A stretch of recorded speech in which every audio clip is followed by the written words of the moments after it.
नमस्कार दोस्तों, स्वागत है आपका आज की हिंदू की एक बहुत ही इम्पोर्टेंट एडिटोरियल के एनालिसिस में, जिसका नाम है करेंसी प्रेशर। दोस्तों, करेंसी तो आप सब जानते ही होंगे।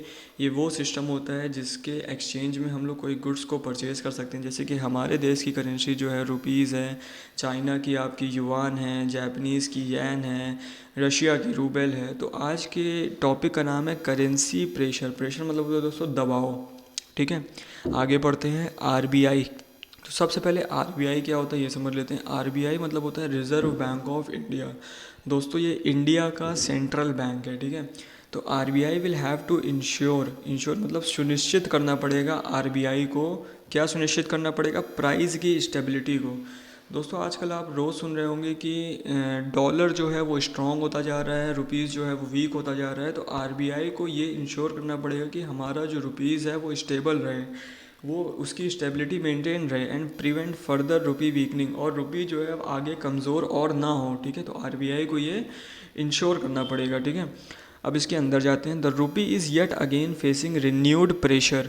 देखिए, रुपी जो है वो फिर से नए प्रेशर को झेल रहा है। रिन्यूड मतलब फिर से नए प्रेशर को झेल रहा है अलॉन्ग विथ मेजर पीयर्स।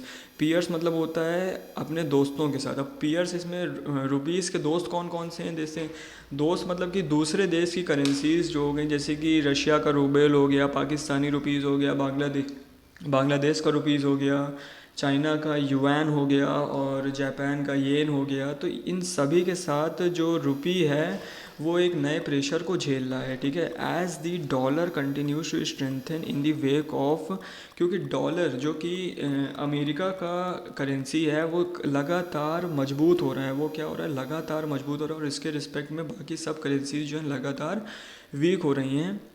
तो in the wake of the federal reserve's latest jumbo 75 basis points interest rate increase. अब दोस्तों, यहाँ पे सबसे पहले समझना पड़ेगा फेडरल रिजर्व बैंक कौन है। दोस्तों, जैसे कि हमारे देश का सेंट्रल बैंक है RBI, reserve Bank of India, वही तरह यूनाइटेड स्टेट्स ऑफ अमेरिका का जो सेंट्रल बैंक है वो है फेडरल रिजर्व। ठीक है, एफआर इसको हम लोग कहते हैं। तो उसने क्या किया है अभी दोस्तों, लगा लेटेस्ट में क्या किया है कि उसने जो बेसिस पॉइंट्स है इंटरेस्ट रेट पे उसको 75 इंक्रीज़ कर दिया। जैसे कि आप न्यूज़ में सुनते होंगे कि आरबीआई ने रेपो रेट को 75 बेसिस पॉइंट से इंक्रीज़ कर दिया है। वही तरह भी वहाँ पे यूएस में क्या हुआ है कि वहाँ के जो इंटरेस्ट रेट है, मतलब कि जिस रेट में लोगों को लोन मिल रहा है उसका इंटरेस्ट रेट जो है 75 बेसिस पॉइंट से इंक्रीज़ हो गया। बेसिस पॉइंट समझने के लिए आपको मैं एक एग्जांपल देता हूँ। जैसे कि मान लीजिए पहले अगर आपका इंटरेस्ट रेट 4 था, ठीक है, और उसको क्या कर दिया बैंक ने इंक्रीज़ करके 5.4 कर दिया। तो इसका मतलब इसमें डिफरेंस कितने का आया? इसमें डिफरेंस आया 1.4 का। अब दोस्तों 1.4 के डिफरेंस को हम लोग 140 बेसिस पॉइंट मानते हैं। ठीक है, इसको 100 से आप मल्टीप्लाई कर दीजिए तो 140 बेसिस पॉइंट हो गया। तो उसी तरीके से 75 बेसिस पॉइंट्स मतलब हो गया 0.75 इंक्रीज़ कर दिया। मतलब 4 को उसने क्या कर दिया होगा? 4.75। ठीक है, तो इतना इंटरेस्ट रेट इंक्रीज़ कर दिया। दोस्तों, इंटरेस्ट रेट इंक्रीज़ करने से कैसे वो इन्फ्लेशन को कंट्रोल करेगा? देखिए, सबसे आसान भाषा में समझते हैं। जब बैंक जो है वो इंटरेस्ट रेट इंक्रीज़ कर देगा तो जो लोग होंगे वो क्या करेंगे? लोन अब कम लेंगे, क्योंकि इंटरेस्ट रेट बैंक ज़्यादा ले रहा है। तो जो लोग हो गए वो लोन कम लेंगे। अब जब लोन कम लेंगे तो जो मार्केट है उसमें पैसे की लिक्विडिटी कम हो जाएगी। जब पैसा मार्केट में कम होगा तो जो ऑटोमेटिक जो चीज़ों का दाम है वो डिक्रीज़ हो जाएगा, क्योंकि पैसा ही नहीं है मार्केट में, लोग सामान खरीद ही नहीं रहे हैं। तो सामान बेचने वाले पैसे को डिक्रीज़ कर देंगे। तो इस वजह से क्या होगा? इन्फ्लेशन जो होगी वो आपकी डिक्रीज़ हो जाएगी। ठीक है, तो अब उसके आगे बढ़ते हैं दोस्तों। And US central banks unequivocal message. अब दोस्तों अनइक्विवोकल मतलब क्या होता है कि भैया बिना संदेह के वो एक मैसेज भेज रहा है, मतलब स्पष्ट रूप से एक मैसेज भेज रहा है कि दैट इट रिमेन्स स्क्वायरली फोकस्ड। स्क्वायरली मतलब एकदम डिटर्मिंड होना। ठीक है, it remains स्क्वायरली focused on taming inflation. Taming मतलब होता है दोस्तों, टेमिंग मतलब कंट्रोल करना। मतलब वो इन्फ्लेशन को, जो महंगाई है उसको वो कंट्रोल करने के लिए उसने ऐसा किया है, और वो उसने साफ तौर पे ये मैसेज दे दिया, मतलब कि बिना संदेह के ये मैसेज दिया, स्पष्ट रूप से ये मैसेज है उसका। ठीक है, उसके आगे बढ़ते हैं दोस्तों। The Indian currency weekend past the 81 mark. जो इंडियन की करेंसी है, मतलब इंडिया की करेंसी रुपी है, वो और ज़्यादा वीक होती जा रही है और उसने 81 के मार्क को क्रॉस कर लिया है। जी दोस्तों, उसने 81 के मार्क को क्रॉस कर लिया है अगेंस्ट दी डॉलर। जहां हम सुनते थे कुछ साल पहले कि भैया $1 जो है वो 75 INR के इक्वल है, अब वही 75 INR 74 INR जो है वो 81 के भी आगे चला गया है for the first time ever. और ये इतिहास में पहली बार हुआ है जब 81 क्रॉस किया है अपने इंडियन रुपीज़ ने। इन फ्राइडेज इंट्राडे ट्रेड, फ्राइडे की जो स्टॉक मार्केट में ट्रेड हुआ है उसमें जो अपनी रुपी है वो बहुत ज़्यादा वीक हो गई है, ये हम देख सकते हैं इस समय। Intraday trade before ending a week at a new record closing row. ठीक है, मतलब कि इस समय ये बहुत रिकॉर्ड लेवल पे लो लो अमाउंट में पहुंच गया, मतलब बहुत ज़्यादा वीक हो गया, हम डायरेक्ट कहने का समझते हैं। The rupee's slide was softened by the Reserve Bank of India's intervention to smoothen volatility. अब दोस्तों, रिजर्व बैंक ऑफ इंडिया जो है लगातार इंटरवेंशन करता रहता है, मतलब लगातार हस्तक्षेप करता रहता है अपने रुपीज़ को स्ट्रॉन्ग करने के लिए, मतलब रुपीज़ की कंडीशन को इम्प्रूव करने के लिए लगातार वो इंटरवेंशन करता रहता है वॉलेटिलिटी को स्मूथ करने के लिए। जो जो कंटिन्यूस वॉलेटिलिटी बढ़ती जा रही है, जो कंटिन्यूस इन्फ्लेशन होता जा रहा है, उसको स्मूथन कर, उसको थामने के लिए लगातार रिजर्व बैंक ऑफ इंडिया अपनी तरफ से हस्तक्षेप करता है। The cumulative impact of such interventions over the 12 months through September 16 have shrunk. अब उसका क्यूमुलेटिव इम्पैक्ट क्या पड़ा है दोस्तों, कि लगातार पिछले 12 महीने का क्यूमुलेटिव इम्पैक्ट ये पड़ा है कि जो आरबीआई का वॉर चेस्ट है, वॉर चेस्ट मतलब होता है जो वॉर चेस्ट दोस्तों हर एक कंट्री का अपना पास एक वॉर चेस्ट होता है। ये कुछ रिजर्व में कंट्रीज अपने पास पैसे रखती हैं फॉरेन करेंसी के, जिससे क्या हो, कभी वॉर के समय अगर हमें कुछ खरीदना हो दूसरे देश से तो हम उस समय इसको यूज़ में ला सकें। तो यहाँ पे क्या हो रहा है कि इन्फ्लेशन की वजह से जो आरबीआई लगातार रुपये को कंट्रोल करना चाहती है, और उसके करने के लिए जो जो मेजर्स ले रही है, उससे क्या हो रहा है कि हमारे देश का वॉर चेस्ट की वैल्यू जो है वो कम होती जा रही है, फॉरेन एक्सचेंज रिजर्व जो है वो कम होते जा रहे हैं। और ये लगभग पिछले 12 महीने में $94 बिलियन की इसमें गिरावट आई है। और ये गिरने के बाद इस समय जो इसकी करंट वैल्यू है ये $545.65 बिलियन हो चुकी है। एक समय हमने पिछले साल न्यूज़ सुनी की थी, हमारा जो फॉरेन रिजर्व है वो लगभग 600 बिलियन को क्रॉस कर चुका है, 620 बिलियन को क्रॉस कर चुका है, $620 बिलियन को। लेकिन इस समय क्या हुआ, इन्फ्लेशन की वजह से आरबीआई ने बहुत सारी, हम कह सकते हैं बहुत सारी पॉलिसीज़ ली, बहुत सारे मेजर्स लिए, जिसकी वजह से हमारा जो वॉर चेस्ट की वैल्यू है, जो इंडिया का फॉरेन एक्सचेंज रिजर्व लगातार डिप्रिशिएट हो रहा है, और वो $94 बिलियन डिप्रिशिएट हो चुका है पिछले 12 मंथ्स में। ठीक है, तो ये एक बहुत ही वरिंग फैक्टर है दोस्तों। अब उसके आगे बढ़ते हैं। The fact that rupee is not alone in depreciating against dollar can be of little comfort to Indian companies. अब दोस्तों यहाँ पे एक ज़रूरी फैक्ट है नोट करने वाला, ये केवल डॉलर के मुकाबले इंडियन रुपीज़ नहीं डिप्रिशिएट कर रहा है। इंडियन के जो हम कह सकते हैं इंडियन रुपीज़ के जो पीयर्स हैं, जैसे कि हमने पहले बताया कि पाकिस्तानी रुपीज़ हो गए, बांग्लादेशी रुपीज़ हो गए, चाइनीज़ युआन हो गया, जापान का यान हो गया, और रशिया का रूबेल हो गया, तो ये सभी आपस में साथ में डॉलर के मुकाबले डिप्रिशिएट हो रहे हैं। ठीक है, अब जब साथ में डिप्रिशिएट होंगे तो इसमें बिजनेसमैन जो है हमारे इंडिया के, उनको ज़्यादा इफेक्ट नहीं पड़ेगा, क्योंकि दोस्तों देखिए मैं एक सिंपल एग्जांपल लेकर समझाता हूँ। जैसे मान लीजिए हमारे कंट्री का रुपी जो है लगातार गिरता जा रहा है डॉलर के मुकाबले, लेकिन दूसरे कंट्री का जो करेंसी है वो गिर नहीं रहा है। तो जब कोई बिजनेसमैन हमारे इंडिया से दूसरे कंट्री से कुछ सामान इंपोर्ट करवाएगा तो उसको मतलब ज़्यादा पैसे खर्च करने पड़ेंगे। ठीक है, लेकिन अगर क्या होगा कि वहाँ का भी पैसा गिर गया, दूसरे कंट्री का भी पैसा गिर गया, तो एक म्यूचुअल इफेक्ट क्या होगा कि दोनों कंट्री का साथ में पैसा गिरा है तो हमें ज़्यादा खर्च नहीं करना पड़ेगा। तो मतलब कि केवल यही फैक्ट कि भैया रुपये के साथ दूसरे देश के भी करेंसी गिर रहे हैं, तो यही केवल हमारे बिजनेसमैन के लिए एक सांस लेने वाली बात है, जो कि रिलायंट, मतलब जो कि निर्भर है on imports of raw materials और service for the smooth functioning of their business, जो कि दूसरे अपने बिजनेस के लिए इम्पोर्ट्स पे डिपेंडेंट रहते हैं। ठीक है, तो they are struggling to content with rising cost at a time. वो इस समय बहुत ज़्यादा स्ट्रगल कर रहे हैं राइजिंग कॉस्ट से लड़ने के लिए। When domestic demand is still to regain a durable post pandemic footing. अभी भी हमारे देश में जो डिमांड है, जो गुड्स की डिमांड है, वो प्री पैंडमिक लेवल तक नहीं पहुंच पाई है। वो अपनी फुटिंग, मतलब वो अभी भी अपनी जगह प्री पैंडमिक लेवल तक नहीं पहुंचा पाई है। ठीक है, फुटिंग मतलब होता है वो एक पर्टिकुलर स्टेटस। ठीक है, the higher import bill is also bound to add inflationary pressure.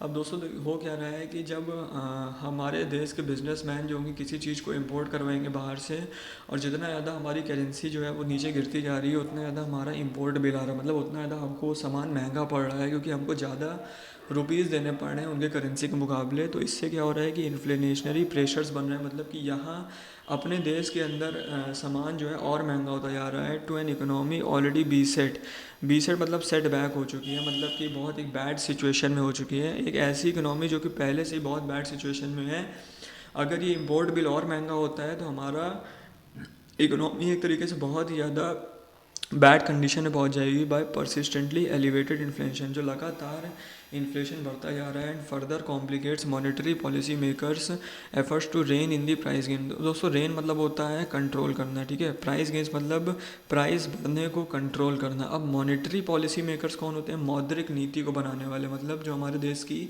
मौद्रिक नीति को बनाते हैं, रेपो रेट को डिसाइड करते हैं, रिवर्स रेपो रेट को डिसाइड करते हैं, बाकी ये सब को हम लोग मॉनेटरी पॉलिसी मेकर्स कहते हैं, ठीक है। तो उम्मीद करता हूँ आपको यहाँ तक तो समझ आ गया होगा। अब इसके आगे चलते हैं, क्या बोल रहा है? The rupees more than 8% depreciation against the dollar so far in 2022, मतलब कि ये बोल रहे हैं कि 2022 में अब तक रुपी जो है वो डॉलर के मुकाबले 8% कमज़ोर हो चुका है, with almost all the weakening having occurred in the wake of Russia's invasion of Ukraine और फरवरी 24। और ज़्यादातर वीकनिंग, ज़्यादातर कमजोरी जो रुपीज़ में देखने को मिली है वो कब देखने को मिली है? फरवरी 24 के बाद, जब रशिया ने यूक्रेन का इन्वेजन कर दिया था, जब रशिया ने यूक्रेन में अटैक कर दिया था। Has also largely offset what ever gains that में एक्रू, और इसने क्या किया है? लगभग बैलेंस कर दिया है। किसको बैलेंस कर दिया है? जो हमने गेन पाया था, जो हमने फ़ायदा पाया था from the fact that price of the Indian basket of crude oil has now retreated substantially. देखिए जो इंडियन क्रूड ऑयल का प्राइस है वो रीट्रीटेड हो गया, मतलब वापस से उसी सिचुएशन में पहुंच गया है जो कि प्री पैंडमिक लेवल में था। मतलब वापस से हमारे देश में जो क्रूड ऑयल की प्राइस है वो कम होती जा रही है, क्योंकि हमने ज़्यादातर क्रूड ऑयल जो है वो रशिया से ले लिया है। किससे? डिस्काउंटेड रेट में रशिया से ले लिया, तो वहाँ हमारा जितना भी पैसा बचा है वो पैसा जो है वो इधर बैलेंस हो गया, क्योंकि इधर हमारा रुपीज़ जो है लगातार गिरता जा रहा है, तो हमें कोई नेट प्रॉफिट हुआ ही नहीं, दोनों तरफ आपस में बैलेंस होकर कट गए, ठीक है। तो overseas portfolio investors to have once again turned net sellers of Indian stocks and डेप्ट, ठीक है। ओवरसीज पोर्टफोलियो इन्वेस्टर्स क्या होते हैं? जो हमारे देश में फॉरेन पोर्टफोलियो इन्वेस्टमेंट्स आते हैं, मतलब जो भी बाहर के देश के लोग जो हैं हमारे देश की कंपनीज़ में इन्वेस्ट करते हैं, तो ओवरऑल वो नेट सेलर्स बन गए हैं। मतलब क्या हो रहा है कि लगातार अपने एसेट्स और अपने जो यहाँ पे जितना भी उन्होंने परचेज़ किया है शेयर्स वगैरह वो बेचते जा रहे हैं, वो ओवरऑल नेट सेलर्स बनते जा रहे हैं। वो अब खरीद नहीं रहे हैं, वो बेचने में विश्वास करें, क्योंकि उनका इंडियन मार्केट से विश्वास हट रहा है, ठीक है। In the last 2 sessions after having resume their purchases of local assets in August, और अभी उन्होंने अगस्त में दोबारा परचेज शुरू करी थी for most of this month, और इस समय भी ज़्यादातर परचेज ही हो रहा है। As a result so far in 2022, अभी इसके रिजल्ट में क्या देखा गया है कि अभी तक 2022 में FPIs have in total dumped $20.6 billion of Indian equity and डेप्ट following 3 straight years of net investment. जो फॉरेन पोर्टफोलियो का इन्वेस्टमेंट है वो क्या कह सकते हैं कि टोटल कितना डंप हो चुका है? $20.6 बिलियन डंप हो चुका है, ठीक है। मतलब फॉरेन पोर्टफोलियो इन्वेस्टमेंट जो है वो $20.6 बिलियन की वैल्यू से कम हो चुका है। And the fades projection of further steep monetary tightening of at least another 125 basis points. अब दोस्तों यहाँ पे जो फेड है, जो फेडरल रिजर्व है, जो कि अमेरिका का सेंट्रल बैंक है, वो यहीं पे नहीं रुक रहा है। वो बोल रहा है कि भैया अभी हम 125 बेसिस पॉइंट और इंक्रीज़ करेंगे। अभी 75 बेसिस पॉइंट इंक्रीज़ करने से दोस्तों इतना बवाल हो चुका है, इतने देश जो है वो सफ़र कर चुके हैं। हमारा रुपीज़ गिर गया, दूसरे देश की करेंसी की वैल्यू गिर गई है, मतलब इतना ज़्यादा हम लोग का, मतलब ये देखने का मतलब है कि यूएस के ऊपर हमारी इकोनॉमी कितनी ज़्यादा डिपेंडेंट है। यूएस के ऊपर बाकी देश की इकोनॉमी, बाकी देश की करेंसी की वैल्यू कितनी ज़्यादा डिपेंडेंट है। ये बहुत ही इंपॉर्टेंट पॉइंट नोट करने वाले की, और जो पॉलिसी मेकर्स हैं वो लगातार इस पर सोच रहे हैं कि कैसे हम अपने रुपये को डॉलर की निर्भरता, मतलब रुपी का डॉलर पे निर्भरता जो है कैसे हम उसको कम कर सकते हैं। एक बहुत बड़ा कंसर्न है। Is only likely to lead out more inflows over the last quarter of the year, मतलब जो अभी फेड ने एक स्टेटमेंट जारी की है कि अभी हम सोच रहे हैं कि 125 बेसिस पॉइंट और इंक्रीज़ करते, तो इससे केवल और केवल यही होगा कि जो हमारी जो रुपीज़ की वैल्यू गिरती जा रही है वो अभी और गिर जाएगी, ठीक है। With the rupees real effective exchange rate real effective exchange rate होता है मतलब जिस एक्सचेंज रेट में, मतलब जिस रेट में हम किसी एक करेंसी को दूसरे करेंसी से रिप्लेस कर सकते हैं। रुपये को हम लोग डॉलर से रिप्लेस करते हैं, तो इसका एक्सचेंज रेट कितना है दोस्तों, इस समय ये 81 पहुँच गया है, ठीक है। रुपये और पाकिस्तानी ढाई ढाई का फासला होता है, ठीक है, ₹2.5 का। तो यही होता है रियल इफेक्टिव एक्सचेंज रेट। और trade weighted average of its value also signalling that India currency is still over valued. और इंडियन करेंसी जो है अभी भी ज़्यादा वैल्यू पे है, मतलब ओवर वैल्यूड है, ज़्यादा ही इसकी मूल्यांकन की गई है। The RBI's rate setting panel will have a little fine tight rope to walk next week. RBI की जो सिटिंग पैनल है, RBI की जो मॉनेटरी पॉलिसी मेकर्स होते हैं, बीच में RBI के ही लोग जो होते हैं वो डिसाइड करते हैं repo rate, reverse repo rate, interest rate, और किस तरीके से बेसिस पॉइंट, कितने बेसिस पॉइंट बढ़ाना है, महंगाई की दर क्या रहनी चाहिए।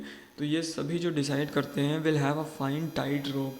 अब दोस्तों टाइट रोप मतलब होता है कि एक डिफ़िकल्ट सिचुएशन है टू वॉक, टाइट रोप एक डिफ़िकल्ट सिचुएशन कहते हैं, to walk next week as it battles to restore a semblance. Semblance मतलब होता है एक पर्टिकुलर स्टेट, मतलब कि दोबारा ये प्राइस स्टेबिलिटी को कंट्रोल करना चाहता है, दोबारा वो अपने रुपये को उस लेवल तक ले जाना चाहता है जहाँ पे वो स्टेबल रहे with out choking growth and by ensuring the rupee does not weaken too sharply. बिना किसी चोकिंग ग्रोथ के, मतलब कि चोक ना हो जाए ग्रो करते समय, and by ensuring the rupee does not weaken too sharply. और RBI का ये भी इंश्योर करना पड़ेगा कि हमारा जो रुपी है, जो हमारे देसी करेंसी है, वो अब अगली बार इतने शार्पली डिक्रीज़ ना करे, क्योंकि डिक्रीज़ करने से बहुत ज़्यादा देश का नुकसान हो रहा है। तो दोस्तों आशा करता हूँ कि आपको आज का एडिटोरियल पसंद आया होगा, और अगर आपको कोई भी कंप्लेन है, कोई भी कन्फ्यूज़न है, तो आप हमारे कमेंट बॉक्स में नीचे कमेंट कर सकते हैं। मैं तुरंत आपके कमेंट का रिप्लाई करूँगा।